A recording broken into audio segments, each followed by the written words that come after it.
Josh Hennig here on 97.3 ESPN. We are live in the Matt Blatt Kia studios. Matt Blatt Kia, they want to get you approved today. Matt Blatt Kia, Black Horse Pike, Egg Harbor Township. Visit them online at mattblattkia.com. Sixers, big blowout win over the Wizards last night, firing on all cylinders.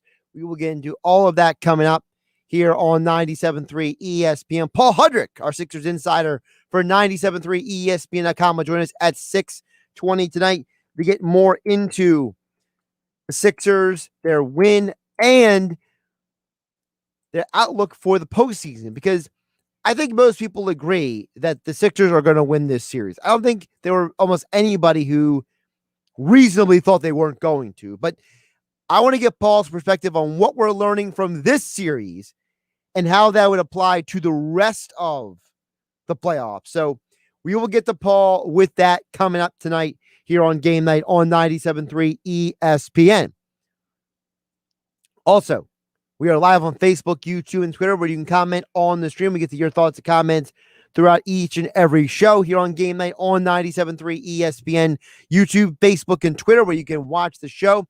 Also, 97.3 ESPN FM and the 97.3 ESPN mobile app.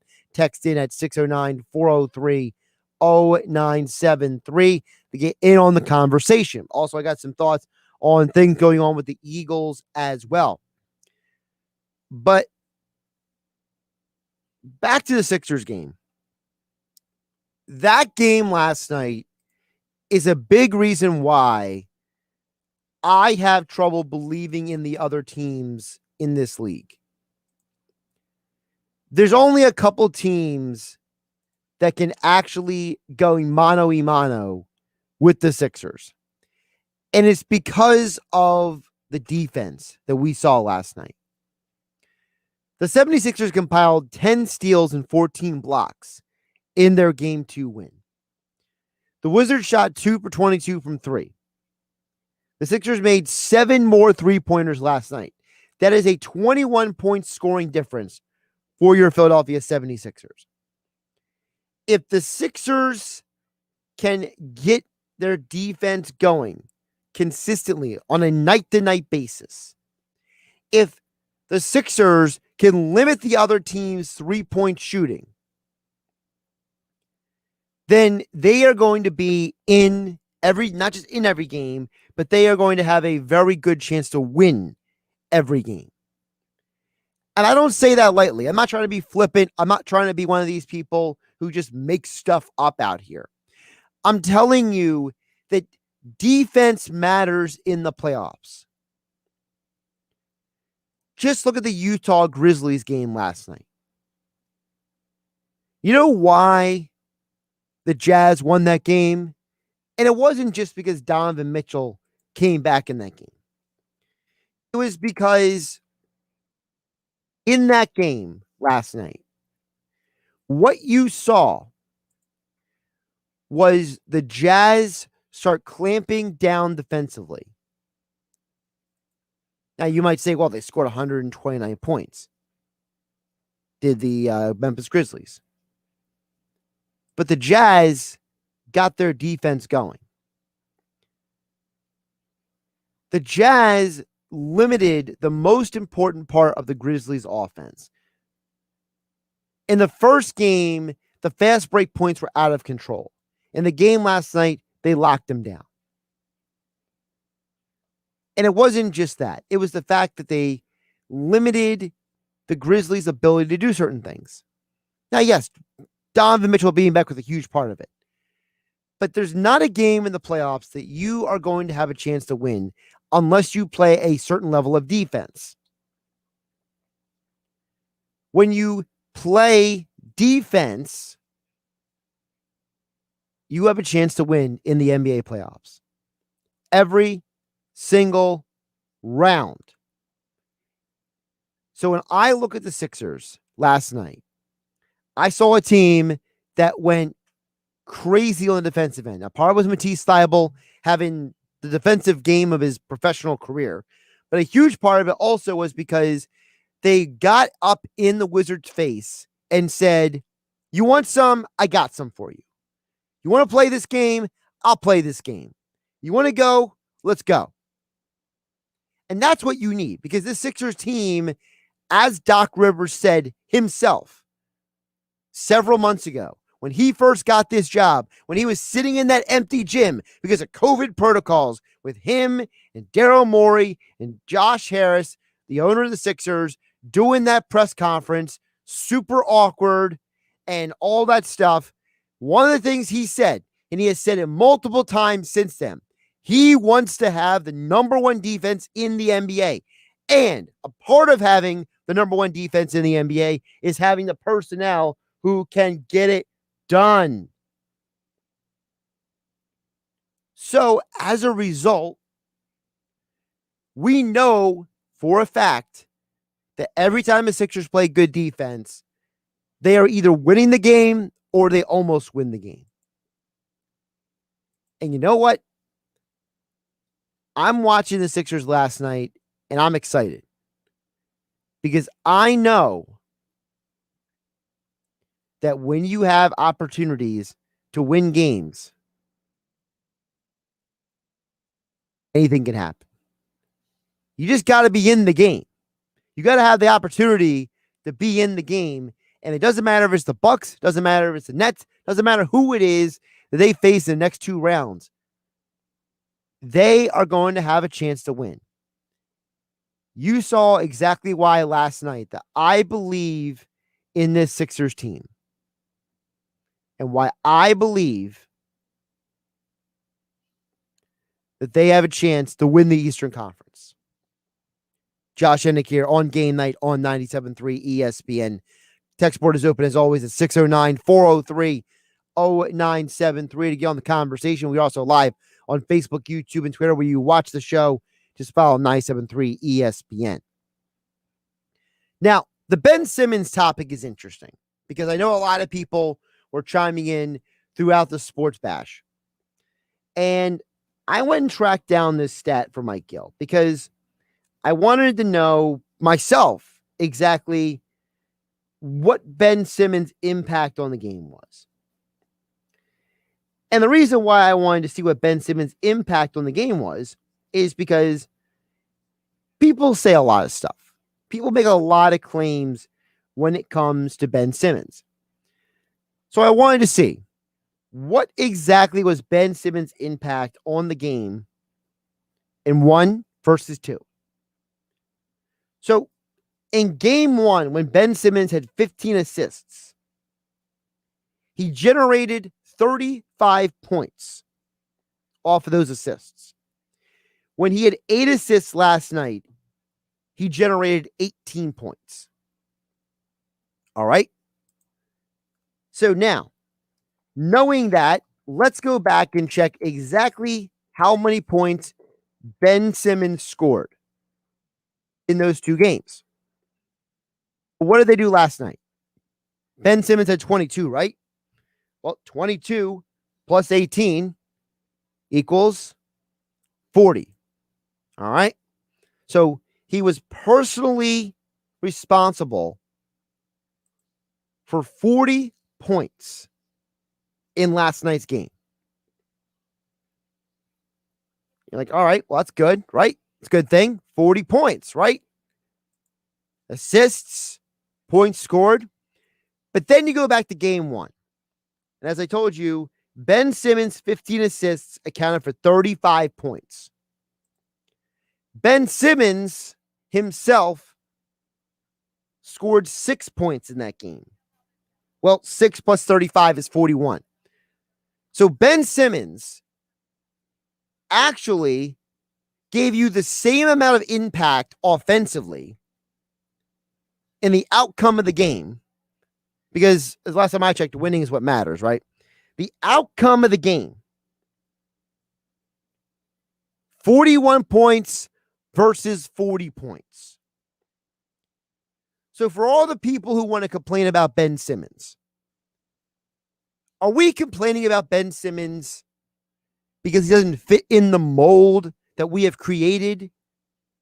He doesn't fit into the predisposed stereotype that we have, that we want him to be? Is it possible that Ben Simmons is a really good basketball player who's a 3-time All-Star who always is trying to contribute to his team winning? I'm just saying, at some point, you have to look at the bigger picture aside from opening up the box score and seeing how many points Ben Simmons scored. Now, listen, I, with everyone else who's a rational individual, ripped Ben Simmons for going 0 for 6 from the foul line. But Mike Gill asked this question earlier on the Sports Bench, and I will bring it back to all of you listening. What's worse, going 0 for 6 from the foul line or not taking a foul shot at all, which is what happened last night? I argue they're equal. One is not worse than the other. I argue they're both a problem. See, you want Ben Simmons to be assertive offensively, but you don't want to factor in the reality that he does other things to help you win ball games. Ben Simmons plays elite level defense.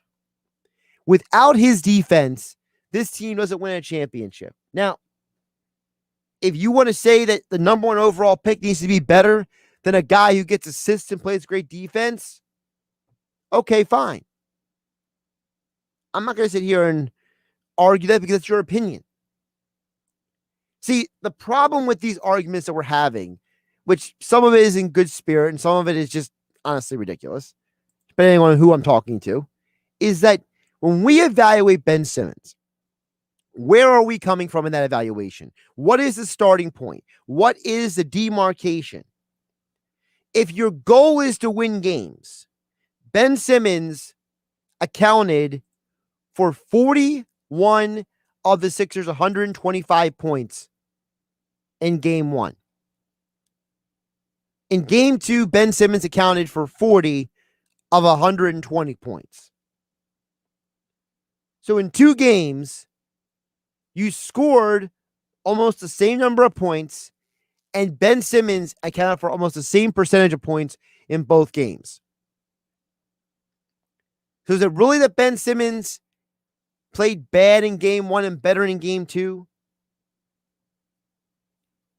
I always quote the movie. It doesn't matter if you win by an inch or a mile. Winning is winning. I don't care about the aesthetics. I don't care that you had Ben Simmons in your fantasy lineup and he only got so many points on a certain night. I don't care that Ben Simmons is not Donovan Mitchell. I don't need Ben Simmons to be another player because this organization has built a team around him to win based on and accentuating what he does best. And for all the people who get really up in their feelings about how many points an individual player scores, here's one more stat for you. Of the top 20 players in points per game average in NBA history, top 20, 8 of those players never won a title. 8 out of 20. No rings. No championships. What's the old saying? Ricky Bobby, if you're not in first place, you're in last. So all these guys are a bunch of losers. 8 of the top 20 points per game scorers in NBA history include who have never won a title: Allen Iverson, George Gervin, James Harden, Karl Malone, Dominique Wilkins, Damian Lillard, Adrian Dantley, Pete Maravich.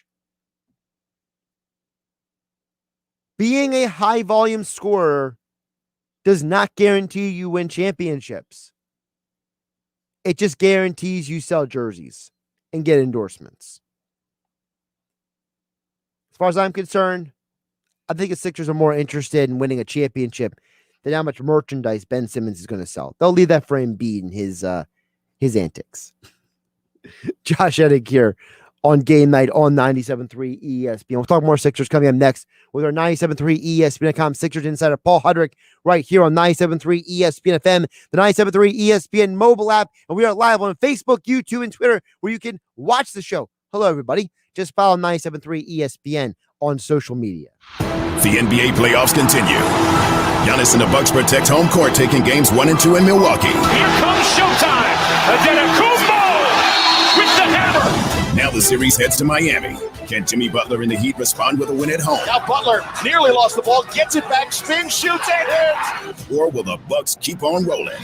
The NBA playoffs, Game 3, tonight, exclusively on 97.3 ESPN FM. Coverage begins at 7 p.m. You asked for it. You got it. Fast Track Checkout at either Matt Blatt Kia location. Buy it your way. Complete your purchase online or have us deliver it during the Trade Up to a Kia sales event at Matt Blatt Kia in Egg Harbor Township or Toms River. 0 money down and 0% financing for up to 60 months on every 2021 Kia Soul, Sportage, or Forte. Plus, we need your trade, even if you owe thousands more than it's worth. Get out of that old car you hate with 0 down payment and 0% APR financing available for up to 60 months. Try Fast Track Checkout. Purchase completely online and have us deliver right to your home or office. Only at Matt Blatt Kia, where you can't make a mistake with our 4-day love it or leave it return policy. It's gotta be a Matt Blatt Kia. Offers with approved Tier 1 or 2 credit through Kia Motors Finance. Not all will qualify. 0% based on 1667 for 1,000 borrowed. Negative equity financed into new loan. Go to mattblattkianj.com for complete details. Expires 7/6/2021. Matt Blatt Kia, 6211 Black Horse Pike, Egg Harbor Township. And now on Route 37 in Toms River.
Dorothy Roofing. Call 1-877-97-KEVIN. Do you own a commercial property? Are you in need of a dependable, honest roofer? For repairs, replacements, coatings, and more, give us a call today at 1-877-97-KEVIN. Wizard quality comes with DorothyRoofing.com. You're listening to Game Night with Josh Hennig on 97.3 ESPN and the free mobile app. Josh Hennig back here on Game Night on 97.3 ESPN. Of course, 76ers are back in action on Saturday, is Game 3. Game 4 will be Monday, so you got 7 p.m. both nights. You're all the action right here on 97.3 ESPN. But how did we get here? Sixers up 2-0 in the series. Most people expected it, but maybe it wasn't aesthetically the way some people may have hoped. Paul Hudrick joins us right now on the Boardwalk out of Hotline, our Sixers Insider over at 97.3 ESPN.com. Of course, he has all the coverage there along with the team, and he joins us now on 97.3 ESPN. Paul, how you doing? Doing great, man. How are you? I'm doing pretty good, and I'm going to start here. I believe last night's game was about the thing that will make the Sixers, if they have a chance to get to the Eastern Conference Finals and win a title, it comes down to one thing we saw last night: defense. This team went nuts. And I know Matisse Thybulle himself had an individually great statistical defensive game, but it seemed like everybody on the court last night made a concerted effort to say, we are not going to let you have hope to win this game tonight. And to me, that is the Sixers formula to making not just winning this series, but making a deep run in this postseason. 100%. And Doc Rivers has made, no qualms about that all season long. He said that that's our identity, is that we're going to be a really good defensive team. Score enough points to win basically on offense, and we're just going to be a really good defensive team. And they're set up perfectly for that. When you have, easily two of the top 10 defenders in the NBA, and Ben Simmons and Joel Embiid, another guy, if he's not there, is pretty close behind him, and Matisse Thybulle, and then a bunch of others just really solid defenders. When you talk about, Danny Green, George Hill, they're just this is the way they're built. They're built to be a defensive first team all season long. They were right up there. I think they wound up finished second in defensive rating. And you've seen, Josh, the first two games. Maybe early on, Bradley Beal maybe has gotten loose a couple of times. And, credit to Bradley Beal, he's great, terrific scorer. Was the second leading scorer in the NBA this year. But you've seen in games when they really needed to crank it up, when they've really needed to kind of dig deep and find really good defensive possessions, they've gotten them. So it's really encouraging through two games. And to your point, for the playoffs, if they want any chance of getting this series, they're obviously on a good path, but if they want to, beat get past the second round, get to the Eastern Conference Finals and beyond, defense is definitely where they're going to hang their hat. And listen, I know that defense is not always aesthetically pleasing. You're not going to win a fantasy basketball lineup because of defense, right? You're not going to, you're not going to sell as many jerseys because of defense, but you know what? You can't name me a team that won a championship that didn't play defense. So as far as I'm concerned, when Doc Rivers said, when he got introduced to this organization in that empty gym on that awkward press conference on a Zoom, which hopefully we'll be away from that sooner than later because I'm getting so tired of these Zoom post games, he said, we want to be the number one defense in the league. And you know what? The number one defense in the league to me is the only thing that is slowing down the Nets, that's going to stop the Bucks, and that's going to make anybody's life in the Western Conference miserable, because realistically, I have no idea who's coming out of the Western Conference. I don't know if the Nets are going to be healthy for the full postseason. And the Bucks, well, flip a coin. Good luck. Yeah, I think the idea of that, you hit a good point where you talk about, the idea that even teams, even like the Warriors, when they were going on the runs, yes, they had, Steph Curry and they had Klay Thompson and they had, at one point Kevin Durant, but those teams defended too. They also had Draymond Green, who's a former defensive player of the year. And we kind of saw, in those play-in games, how special he can be defensively and difference maker he can be on that end. And I think people sometimes, Klay Thompson, because of how good of a shooter he is, his defense gets overlooked, but he is an excellent, excellent defender.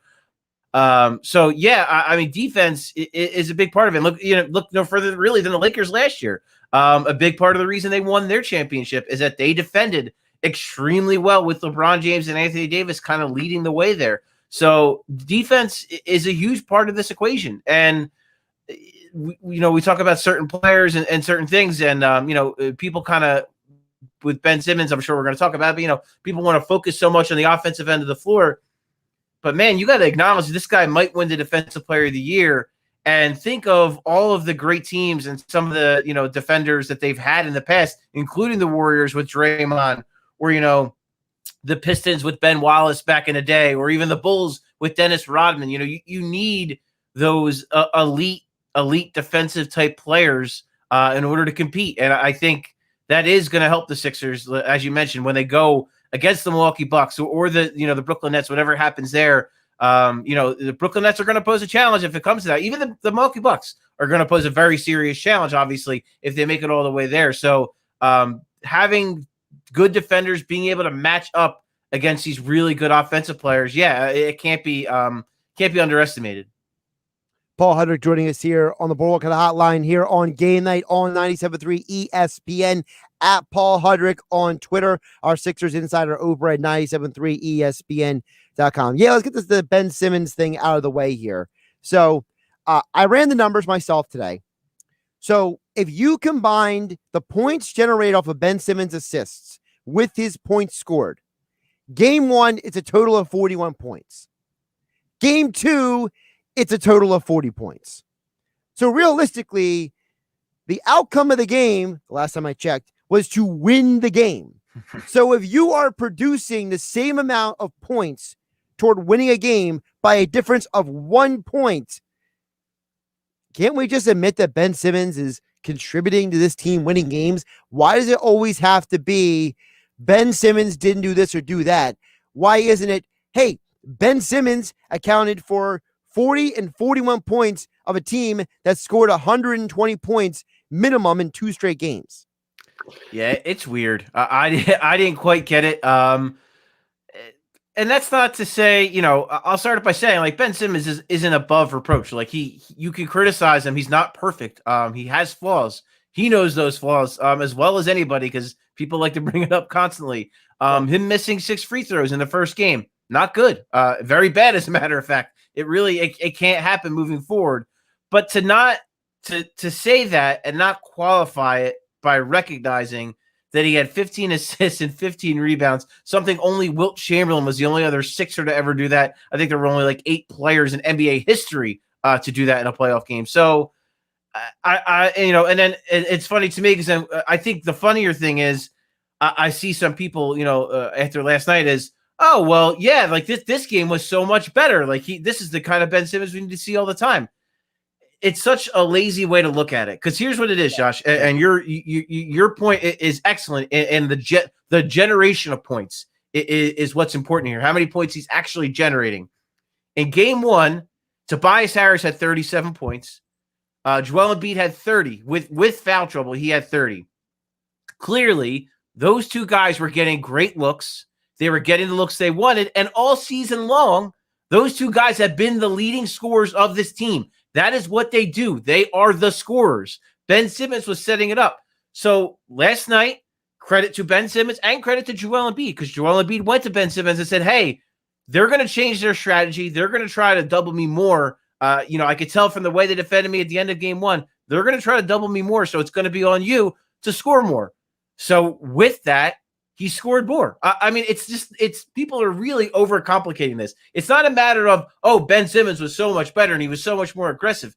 No, it is a playoff series, and teams make adjustments from game to game. The first game, Ben Simmons' best way to impact it was to facilitate and create for Tobias Harris, who was red hot, and for Joel Embiid, who is Joel Embiid. In the second game, because they paid so much attention to Joel Embiid and tried to, cut off some of Tobias Harris's driving lanes, Ben Simmons knew he had to score, and he did that. It's just as simple as that, Just. He does what can best help the team that night. Last night, it happened to be scoring. It's really not any more complicated than that. No, it's not. And I've asked this question for years of sports fans, and I understand for some people, this is a question that nobody wants to hear. For other people, they might appreciate this. But I always say, what's more important? Is it your team winning the game or how an individual player performs? Which is more important? Because once you admit what is more important to you, that'll let you know what you really think of the game you're watching, right? So, like, is what's more important? Is Ben Simmons scoring points or the Sixers winning? If the Sixers are winning, that's what should matter. I always use this quote. I know it's an old quote. I know it's 20 years old. I know people are going to roll their eyes and I say it 100 times. It doesn't matter if you win by an inch or a mile. Winning is winning, okay? I don't care if Ben Simmons scores 10 points or 50 points. At the end of the day, of the top 20 players who have the highest points per game in NBA history, 8 of them never won a title. That in and of itself should tell you that scoring and winning are not always synonymous. 100%. And Doc Rivers, he's been kind of stressing that really all season when he talks about Ben Simmons, saying that, he doesn't score because that's not like what we ask him to do. And that's not his strength. That's not the best way to utilize him. The best way to utilize him is to have him create these looks, as I talked about. Create it for your scorers and Ben Simmons, and Joel Embiid and Tobias Harris. Create it for your shooters and Danny Green and Seth Curry. And that's the other thing. Ben Simmons, he doesn't shoot threes flat out, doesn't do it. But what does he do? He generates 3-point looks for Tobias Harris, for Seth Curry, for Danny Green. So, and Doc's overarching point that kind of, coincides with yours is if we score 125 points, I don't care where they come from. I just care that we scored 125 points and that was more points than the other team. So, and what his joke was, and it's kind of fair. He's like, if we scored 125 points and Ben Simmons scored 125 of them and Joel Embiid scored none, would you then be mad at Joel Embiid? Like, it just makes no sense. You got to win games. And to your point too about, inch or a mile, there are no style points, especially in the playoffs. Win the game. Win the game however you win the game, because that is literally all that matters, especially now. And they are up 2-0 on the Wizards. Ben Simmons has contributed in a big way to both of those wins. That's all that matters in regards to Ben Simmons right now. Yeah, because nobody remembers how many chances the Suns had at beating the Bulls in the 93 NBA Finals. All they remember is the Bulls beat them in 6 games. They don't remember the fact that the Suns almost won that game at the end of that game. All people remember is, the Bulls won. So just like you said, all that matters is the final outcome. Paul Hudrick, Sixers Insider for 97.3 ESPN.com, joining us here on Game Night on 97.3 ESPN, at Paul Hudrick on Twitter. Paul, I have a question from somebody watching the show. Asked us a little bit earlier. I don't know if you have an answer for it, but Rodney wants to know if we have any update on Seth Curry's injury situation.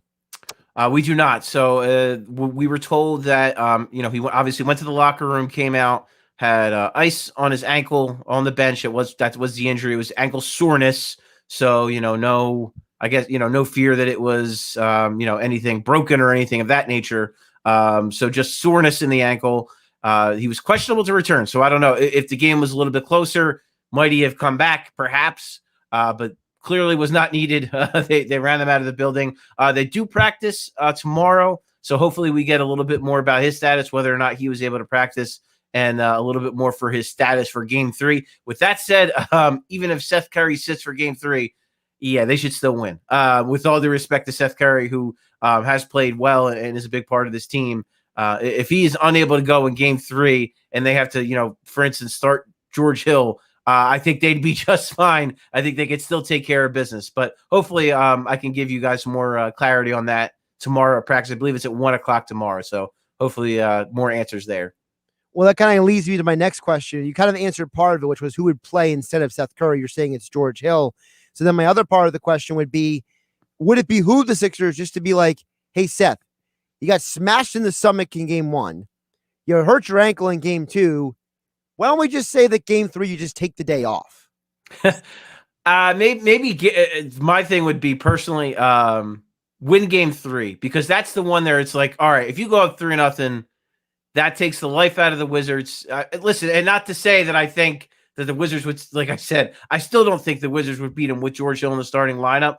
But if he's healthy enough to play and he's not risking any further injury and he's helping the team, I would say no. You play him, win game 3, secure that. Once you go up 3-0, maybe then if he's kind of 50-50, maybe then you lean towards resting him for game 4, perhaps. But no, I think you have to go all out for game 3. You have to try to win it. And to me, it's kind of like a little bit of a dangerous way of thinking in the playoffs. I know that they've dominated through 2 games, and it's clear they are a much better basketball team than the Washington Wizards. But I just, when you start messing around with stuff like that, I think it could be dangerous. And I just think you don't want to give them any life. Stomp on their throats now, end this thing as soon as possible. All right. So now I want to get your perspective on the other 2 big teams, because I think most people agree, if they're rational people, there's 3 teams in the Eastern Conference. It's the Sixers, it's the Bucks, it's the Nets. All 3 of those teams now have 2 games under their belt. So how do you evaluate the other 2 teams in the Eastern Conference at this point in time? When you look at it, it's kind of, they're all kind of following the same pattern. The first games were all pretty close. Second games, not at all. They really ran the other team out of the building. And I think it's clear right now that they are the top 3 teams. And listen, they were the top 3 teams all season long, and it was for good reason. They're 3 good teams.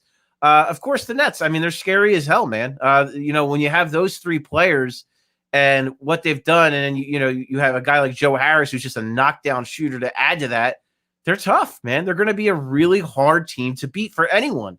And it's hard to gauge kind of how good, to me, any of these 3 teams are right now, because I think all 3 of them are in matchups where it seems like they are the better team. I will say that I am impressed with the Milwaukee Bucks because, that's a Milwaukee Heat, or a Miami Heat team, excuse me, that gave them a lot of trouble last year in the bubble. And I think, Milwaukee is figuring some things out. I think that they are a better team, and I think they've proved that. You add a guy like a Drew Holiday, who is, to me, has been an underrated guy for years and years.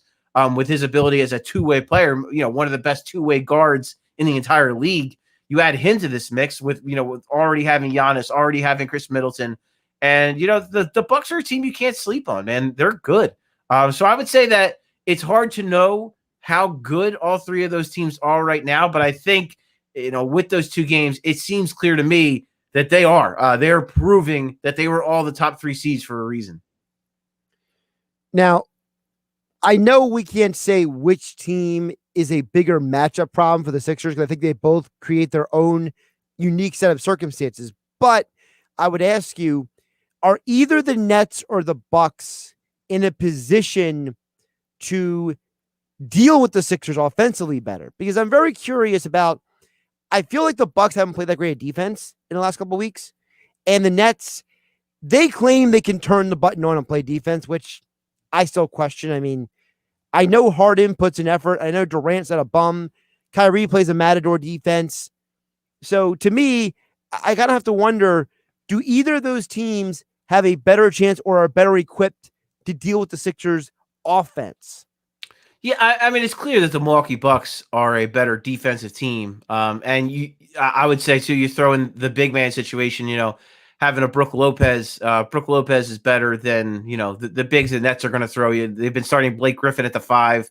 That's probably not going to end well against Joel Embiid, I wouldn't think. And again, mentioning, Drew Holiday, and I think that's, for the biggest issue for that would be probably Tobias Harris, because what Tobias Harris has done a really good job of in this series and really all season long is finding his mismatches and just abusing them and really killing them. You play the Milwaukee Bucks, he doesn't really have one, because he's either going to get Drew Holiday, or he's going to get Chris Middleton, or he's going to get Giannis. Any of those 3 guys, it's not going to be an easy matchup for him. So I would say from that standpoint, with Tobias Harris being this team's second leading scorer, the Bucks would probably give him a little more trouble. And then, Brook Lopez would give Joel Embiid more trouble than any big the Nets would have. So from that standpoint, yeah, I would say that the Milwaukee Bucks offer a tougher defensive matchup. But at the same time, I would say KD, when KD is healthy and he's playing, like we saw when he was with the Warriors, he could play elite level defense when he really turns it on because he's such a special athlete. He's so smart and he's so long that he can play elite level defense for the playoffs. I think Harden is a little bit better than what some people give him credit for because, quite frankly, they're during the regular season when he was with the Rockets, he never played defense. But when he turns it on, he is okay. He can be a solid defender. He's pretty strong for his size. And then, Kyrie's just, he tries more in the playoffs, but not an ideal defender. So I do think the Nets defense, that is the biggest thing I'm looking at with them going forward. Can they turn it on? Like you said, can they flip that switch and become a good defensive team? I don't know.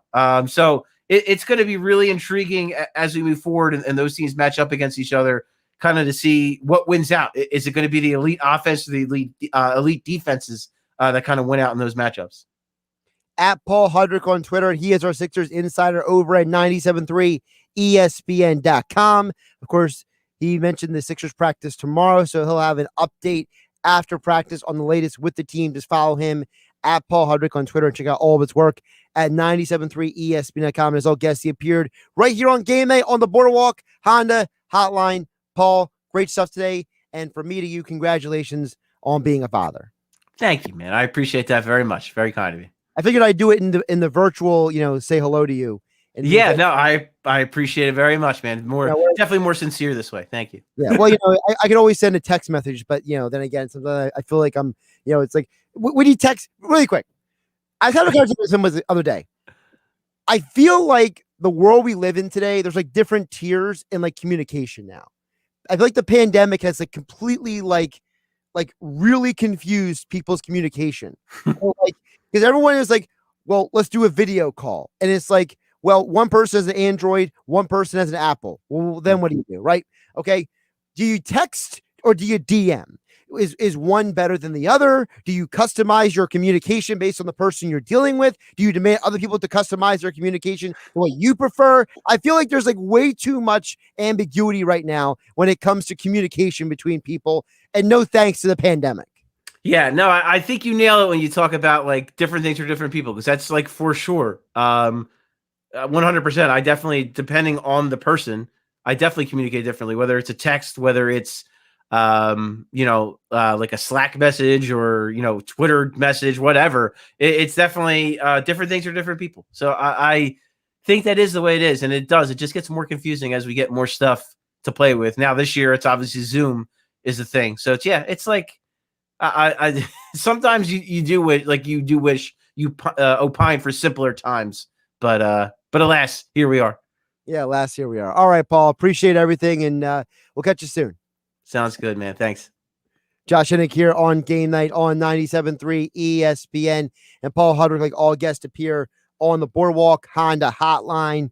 We will get to your thoughts and comments next. 609-403-0973 is the text number for all of you listening out there on 97.3 ESPN FM and 97.3 ESPN mobile app powered by First Bank of Seattle City. And we are live on Facebook, YouTube, and Twitter with your comments as well on the video stream next. I'm Josh Hennig at Josh Hennig on Twitter, and this is Game Night. It's Sixers playoff basketball Saturday night on 97.3 ESPN with the voice of the 76ers, Tom McInnes, calling all the exciting Sixers playoff action. Joel shoots it over the double team, and that's good. It doesn't matter. It's Sixers Wizards Game 3 Saturday night. Coverage begins at 7 p.m. Philadelphia 76ers playoff basketball on your radio home of the Sixers in South Jersey. 97.3 ESPN FM.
On some models exclude score bet with GM financing. Excludes prior sales. See dealer for details. Many car dealers all around the area are having trouble getting inventory, so they're jacking up prices big time. But at Bennett Chevy, we haven't changed a thing. Why would we? You said you love our GM supplier employee pricing. You pay what our supplier employees pay, not a penny more. Bennett also gives you all the rebates, which can add up to a whopping 25% off MSRP. Plus, Bennett's got available 0% financing that'll save you thousands more. Looking for used? Good news. Bennett's still paying a minimum $7,000 for any trade you bring us, regardless of condition or miles. Any old Heath is worth a minimum $7,000 towards any pre-owned in stock. And our non-commissioned sales staff is paid on your satisfaction, not how much you spend, so there's no pressure ever. And Bennett Chevy is now an authorized lease return center for all brands. So now more than ever, there's just no beating Bennett. Find new roads at Bennett Chevrolet, Egg Harbor Township, and BennettChevy.com. Now, more Game Night with Josh Hennig on 97.3 ESPN and the free mobile app. Josh Hennig here on Game Night, wrapping up the show here on 97.3 ESPN. Of course, Game Night being brought to you by friends over at FanDuel Sportsbook. The NBA playoffs are in full swing, and you'll be in hoops heaven betting all the action on FanDuel Sportsbook. There are so many exciting matchups, and FanDuel is taking the excitement to another level. because new and existing users can get bet risk-free throughout the entire NBA playoffs. That's right. New users get up to $1,000 back if your first bet doesn't win. Plus, once you have an account, you can bet on any one same-game parlay risk-free every week. That means you can combine multiple bets for an even bigger win. And there are so many NBA betting markets available on FanDuel Sportsbook. Player point totals, over-unders, point spreads, money lines, and more. You can create even a player-focused same-game parlay. And if you don't win your same-game parlay, you get up to $10 back. Basketball fans, now is the perfect time to give FanDuel a shot. So sign up with my promo code Hennig to bet on the NBA playoffs risk-free on FanDuel Sportsbook. That's promo code Hennig when you sign up exclusively with FanDuel Sportsbook. Must be 21 or to play and present in New Jersey. Risk-free bet for first online real money wager only. Restrictions apply. See full terms at sportsbook.fanduel.com. Gambling problem? Call 1-800-GAMBLER. All right. Get to you guys out there watching on 97.3 on Facebook, YouTube, and Twitter. Also, all of you listening on 97.3 ESPN, 609-403-0973. I thought that Rodney brought up a very interesting point earlier as well, watching on YouTube. He says, some Sixer fans want Simmons to play like Russell Westbrook. Westbrook is a great player, but he takes a lot of terrible shots for his skill set, and he always has. Well, a couple of things, Rodney. First of all, you got to remember, a lot of those terrible shots you're referring to with Russell Westbrook was because when Durant left the team and the organization was left basically empty-handed, Westbrook took it upon himself to basically change his style of play. He had always deferred to Kevin Durant. And now that Durant was gone, he had no one to defer to anymore. So he decided, this is my team, and I'm going to be overly assertive, and I'm going to take the bad shots. And I'm just going to think, I'm going to do whatever it takes to help my team win. For better or for worse, that's how he played. That's what he did. I don't think that Westbrook wants to take those bad shots. So I think that's a bit of a misnomer when it comes to his skill set. But I agree with your ultimate assessment, though. People want Simmons to be somebody or something he's not. And it's not based on any factual reality except for Ben Simmons is not fill in the blank player or person. And I don't think that we can rationalize it any other way. People just want something to be different. They don't like what they have. They just don't like it. I think that people, you give them a bag of money and they say it's too heavy. You give them a nice car, they say that I don't like the color. You give someone a job opportunity, they complain about the hours. We live in a society, people like to complain about things. So I think that's what the bigger issue is. I don't really think half the problems we see out there with these athletes that fans complain about is really as much about the players as much about the fans. I think people project onto other people their own personal issues in life. And I think there's a lot of people out there who are unhappy with their own personal lives, so they project it onto these players, and they blame the players for things that may or may not be legitimate. There you go. Psychology 101 here on your Thursday. Josh Hennig here on 97.3 ESPN. It's game night. I'll be back tomorrow. Don't forget, Mike Gill and the Sports Bash Happy Hour Friday from 2 to 6. I'll be back on tomorrow night at 6 p.m. getting you ready for more NBA playoff action, which is coming up next right here on 97.3 ESPN. Hey, South Jersey, this is Billy Schwein. Tune into The Locker Room every Saturday and Sunday from 10 a.m. to noon on 97.3 ESPN. Each weekend in The Locker Room, you will get passionate sports talk from a fan's perspective, along with interviews with some of the biggest names in sports. That's every Saturday and Sunday from 10 a.m. to noon in The Locker Room with me, Billy Schwein, on 97.3 ESPN and the 97.3 ESPN mobile app, because nothing could be finer than talking sports with the Schweiner.